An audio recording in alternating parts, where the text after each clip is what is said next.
To the urban dweller, probably nothing strikes terror into the heart like the futile click of an electric light switch when the power's suddenly gone.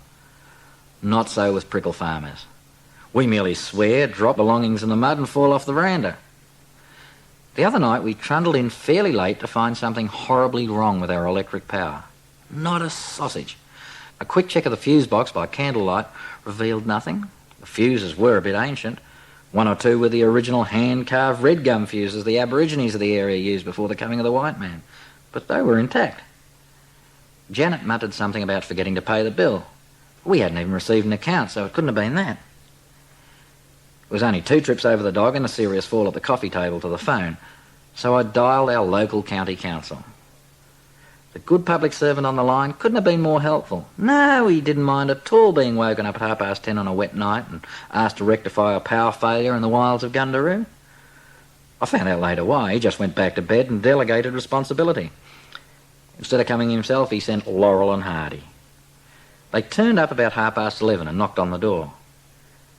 In my rush to get the power back on, I leapt out of bed and put my overalls on backwards. Then I couldn't find the buckles, so I wrapped the braces around my waist. Abbott and Costello didn't bat an eyelid. I showed them the fuse box and they dismantled it and studied the contents.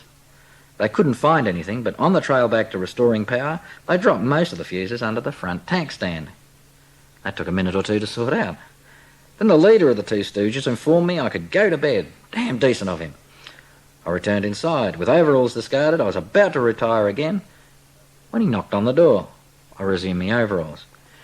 "Could you turn the veranda light on for us so we can see?" Buster Keaton Mark II inquired plaintively. "No, I can't. I haven't got any electricity. That's why you're here." "Yeah, that's right," he remembered and produced a torch. Back to bed. Another knock. "How do we get round the back?" A veritable Spike Milligan this time. I offered to show them and don the overalls again.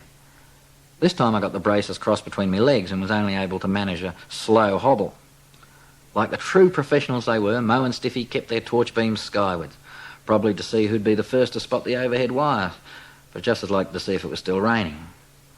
Red Skelton found the wires first. "There they are!" He gave a jubilant cry, which quickly turned to a scream of terror. There was a muffled twang, and he plummeted headfirst over the orchard fence. At this stage, my overalls fell down. I adjusted my dress and was informed by Burns and Allen that they'd have to drive round the back of the Prickle Farm to check the transformer. I told them they'd have to back down the front lane, but being true professionals, they weren't going to be deterred by obviously fabricated advice. They continued forward.